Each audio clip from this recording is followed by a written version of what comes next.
Claudette is 7 years old and feels alone, very alone. Yes, her parents love her. Yes, they want the world for her, but the world doesn't want her, or at least that's what Claudette believes. She just wants to fit in at school, fit in with her cousins, fit in with her teammates on the soccer pitch. But fitting in isn't as simple as being like others. She's different, and she knows it. She feels slow, unresponsive, not quick enough to understand her teacher or keep up with her class. The librarian calls her addle-minded. When she talks, she stutters. Sometimes she loses her breath and has trouble recognizing when she's talking too loudly. But most of all, her teacher embarrasses her. Says she's in the clouds, always in the clouds. Get out of the clouds, Claudette. But she can't help it. She's exploring massive gardens and colorful bugs on strange new worlds. Claudette feels things more than others, much more. Like the shame of not being invited to any birthday parties. Not one party. Every day her parents ask her who she played with at lunch, and every day she lowers her chin and tells them that she doesn't want to talk. Her parents ask her teacher, and her teacher tells them she likes to play alone. Not so much play, more like collect and observe things, flowers, weeds, beetles, worms, rocks. Some kids are just loners. Every day her parents ask her about her friends, and every day the shame returns. They want her to have friends. More than that, they want a list of names for her birthday. But she doesn't have a list of names. She doesn't even have one name. Claudette observes a beetle while her classmates chase one another around the playground. She wants to play, but no one wants to be around her. She doesn't want to think about it. Thinking about it hurts. Thinking about it reminds her she will disappoint her mother again. Her mother just wants her to have a friend, but making a friend isn't easy, not for Claudette.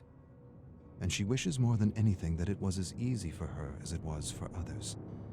She wishes she had a friend to make her parents worry less. Maybe they would even be proud. Maybe she should give up her passion for bugs and flowers. Maybe that would help. Maybe then she would be like other kids. But the need to explore and collect is strong. It is not beyond her. It is her.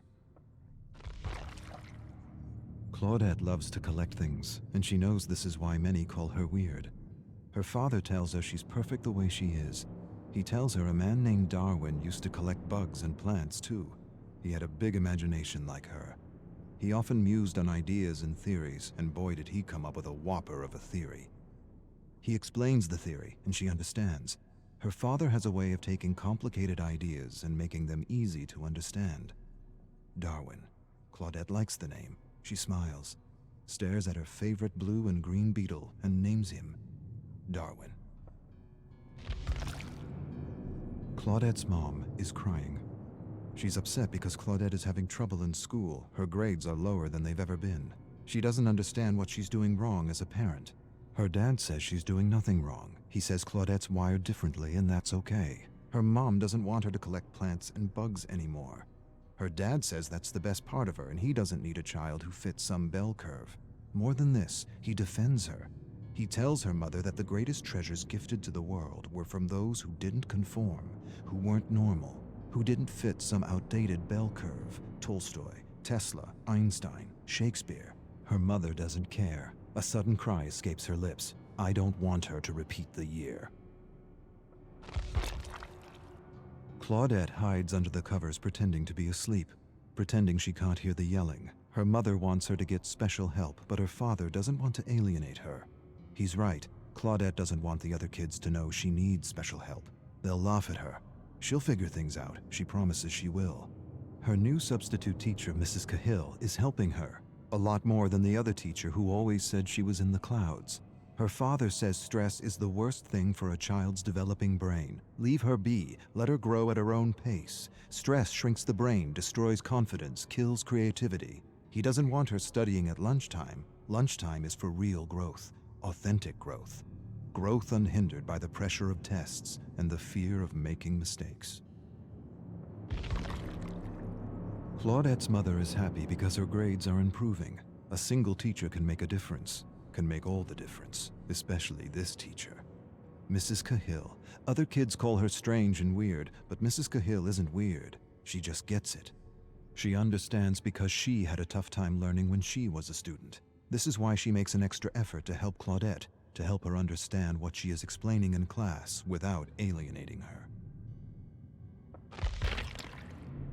Claudette is happy because her new teacher is helping her, really helping her. She's learning new things every day. More than facts and vocabulary, she's learning how to learn, or rather, she's learning how she learns, and that is the key. But her teacher is doing something else. Her teacher is talking to her. She's talking to her about her issue and how her issue is really a blessing in disguise if she can just learn how to succeed in a system that favors one type of smart at the expense of all the others. A system that frowns on taking chances or making mistakes, when making mistakes and taking chances is what is needed for learning, for true learning. Her teacher tells her that she has passion, and passion is everything. Claudette knows she's not like other kids and she doesn't have to be. Things like bell curves and ideal student don't apply to her, and that's okay. The ideal mold is a prison for those wired differently, and her teacher has set her free. Her grades are getting better and a test is coming. She writes, visualizes, and imagines everything she needs to remember, and somehow this works. The right teacher at the right time can make all the difference. Her parents are proud, very proud, but still her mother wishes she had friends. Still her mother wishes she liked what other girls liked. Her parents argue in another room about what to get for her birthday. Her mother wants to buy a new doll. Her father thinks she'd like something more related to bugs, plants, and bacteria.